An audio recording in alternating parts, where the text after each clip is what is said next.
Hello students. आज हम ऋग वैदिक काल के बारे में अध्ययन करेंगे, जिसे पूर्व वैदिक काल भी कहा जाता है। सिंधु सभ्यता के बाद में जो है ऋग वैदिक काल की शुरुआत होती है। सिंधु सभ्यता का पतन 1700 ईसा पूर्व के लगभग माना गया है और उसके बाद में फिर 1500 ईसा पूर्व से ऋग वैदिक काल का समय शुरू होता है। इसे पूर्व वैदिक काल भी बोलते हैं। ऋग्वैदिक काल और उत्तर वैदिक काल, वैदिक काल को दो भागों में बांटते हैं। पूर्व वैदिक या ऋग्वैदिक काल, जिसका समय है 1500 से लगा करके 1000 ईसा पूर्व, और दूसरा है उत्तर वैदिक काल, जिसका समय है 1000 ईसा पूर्व से लेकर के 600 ईसा पूर्व के बीच में।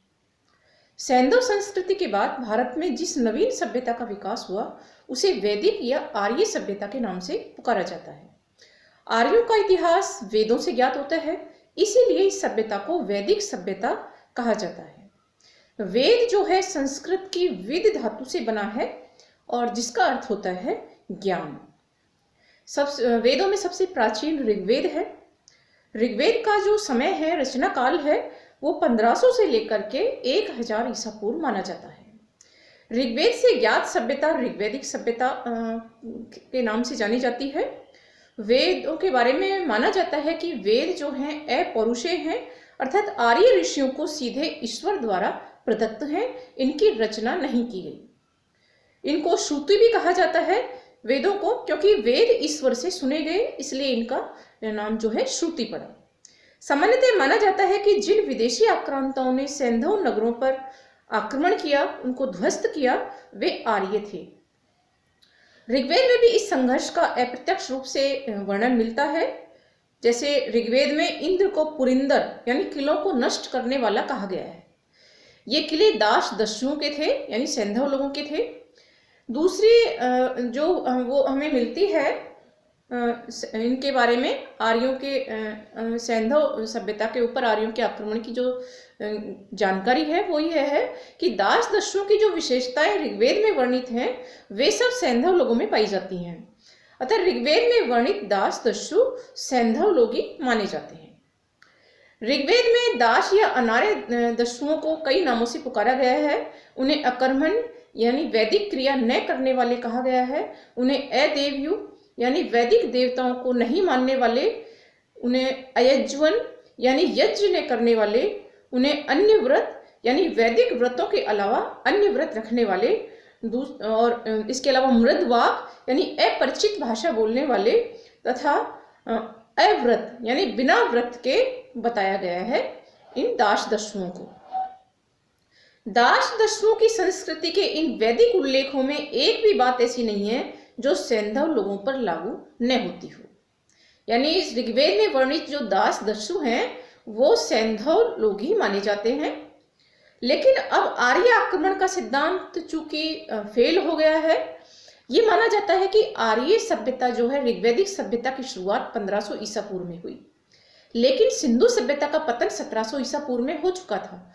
तो हम ये मानते हैं कि आर्यों का और सैंधव लोगों का आमना सामना नहीं हुआ, इसलिए हम सैंधव सभ्यता के जो पतन का कारण है वो आर्यों को नहीं मान सकते, और इस तरह आर्य आक्रमण का सिद्धांत जो है अब सिरे से खारिज हो चुका है। सैंधव व आर्यों का मिलन भी हुआ ही नहीं। सैंधव सभ्यता का विनाश 1700 ईसा पूर्व में हो चुका था, जबकि भारत में आर्य 1500 ईसा पूर्व में आए थे। आर्य शब्द की यदि बात करें तो आर्य शब्द का शाब्दिक अर्थ होता है श्रेष्ठ। और अब हम बात करेंगे आर्यों के मूल निवास स्थान के बारे में, कि आर्य का जो मूल निवास स्थान है वो कहाँ पर था, आर्य कहाँ से भारत में आए या बाहर से आए या भारत के ही मूल निवासी थे। इस बारे में जो विभिन्न मत हैं हम उनका अध्ययन करेंगे। तो पहला मत है आर्यों के मूल निवास स्थान के बारे में, वो है कि आर्यों का मूल निवास स्थान भारत था।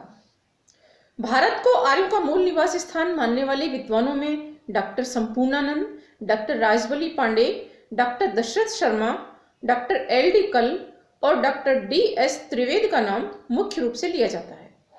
डॉक्टर संपूर्णानंद और डॉक्टर अविनाश चंद्र पांडे जो हैं, उन्होंने सप्त सैंधव प्रदेश को आर्यों का मूल निवास स्थान माना है। पंडित गंगानाथ झा ने ब्रह्म ऋषि देश को यानी थानेश्वर के जो आसपास का प्रदेश है उसको आर्यों का मूल निवास स्थान माना है। ऋग्वेद में जो नदियां हैं उनके कई प्राचीन नाम दिए हुए हैं। जैसे सिंधु नदी को जो है सिंध नदी कहा गया है, इसी तरह से सतलज नदी को शत्रुदी कहा गया है, व्यास नदी को विपाशा कहा गया है, और रावी नदी को परुष्णी कहा गया है। इसी तरह चिनाव नदी को अस्किनी कहा गया है और झेलम नदी को वितस्ता कहा गया है। तो ये जो है प्राचीन नाम हैं नदियों के, जो हमें ऋग्वेद से प्राप्त होते हैं। भारत को आर्यों का मूल निवास स्थान मानने वाले विद्वान भारत में भी अलग अलग जगहों को मानते हैं।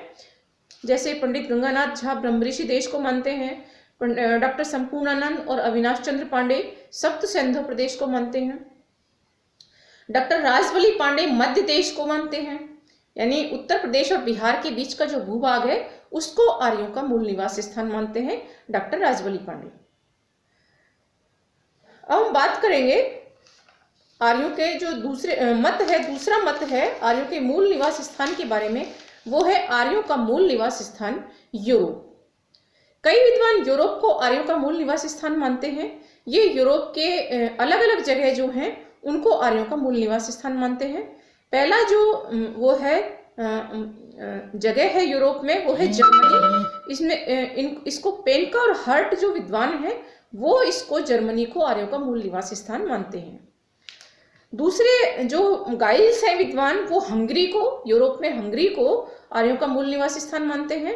इसी तरह नेहरिंग जो विद्वान हैं वो दक्षिणी रूस को आर्यों का मूल निवास स्थान मानते हैं। इन विद्वानों ने अपने मत के समर्थन में भाषा विज्ञान का सहारा लिया है। इनके अनुसार इंडो यूरोपीय भाषा परिवार के शब्द और मुहावरे यूरोपीय भाषाओं में अधिक मात्रा में मिलते हैं, और जिस एशियाई भाषाओं के मुकाबले जो है इंडो यूरोपीय भाषा परिवार के शब्द ज़्यादा मिलते हैं यूरोपीय भाषाओं में। तो इसलिए यूरोप का जो क्षेत्र है वो आर्यों का मूल निवास स्थान मानते हैं ये विद्वान जो हैं। इनमें जर्मनी, हंगरी और दक्षिणी रूस को शामिल किया है इन्होंने। हम बात करेंगे आर्यों के मूल निवास स्थान के बारे में तीसरे मत की। तीसरा मत जो है आर्यों के मूल निवास स्थान के बारे में वो है मध्य एशिया। मध्य एशिया को आर्यों का मूल निवास स्थान मानने वाले विद्वानों में जे.जी. रोड और मैक्स मूलर तथा ब्रेंड स्टीन का नाम मुख्य रूप से लिया जाता है। ये विद्वान ईरान में भारत के बीच का कोई प्रदेश यानी मध्य एशिया को आर्यों का मूल निवास स्थान मानते हैं। इनका तर्क है कि ईरानी और भारतीय आर्यों की भाषा समान है। जैसे संस्कृत में जो है पितृ कहा जाता है, इसी तरह ईरानी में पितर कहा जाता है। तो ये जो शब्द हैं ईरानी और संस्कृत ये दोनों मिलते जुलते हैं। आर्यों के प्राचीनतम ग्रंथ ऋग्वेद व ईरानी आर्यों का जो ग्रंथ है जैन अवेस्था उसमें भी भाषागत समानता है। अतः आर्यों का मूल निवास स्थान ये विद्वान मानते हैं कि ईरान और भारत के बीच का प्रदेश रहा होगा।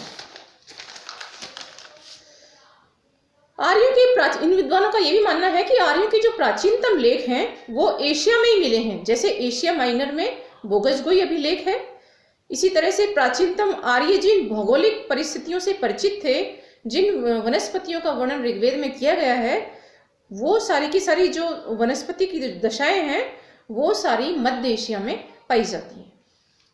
लेकिन इस मत को हम मध्य एशिया वाले मत को नहीं मान सकते, क्योंकि भाषा में दो ग्रंथों में वर्णनों की जो समानता है वो एक जातीयता सिद्ध कर सकती है, लेकिन दो जातियों का एक ही मूल निवास स्थान पर रहना ये साबित नहीं कर सकती। हम बात करेंगे आर्यों के मूल निवास स्थान के बारे में चौथे मत की, जो कि उत्तरी ध्रुव प्रदेश का है, जो लोकमान्य बाल गंगाधर तिलक के द्वारा व्यक्त किया गया है। इनके अनुसार ऋग्वेद में 6 महीने की जो दिन और रात्रि का वर्णन है, ये सारी भौगोलिक परिस्थितियां ध्रुव प्रदेश में यानी उत्तरी ध्रुव प्रदेश में पाई जाती हैं। लेकिन ऋग्वेद में उत्तरी ध्रुव प्रदेश का वर्णन नहीं है। इस मत को मानने के बारे में जो सबसे बड़ी आपत्ति है वो ये है कि ऋग्वेद में कहीं भी उत्तरी ध्रुव प्रदेश का वर्णन नहीं है। तो यदि उत्तरी ध्रुव प्रदेश आर्यों का मूल निवास स्थान होता तो इसका वर्णन जो है आर्य ऋग्वेद में जरूर करते।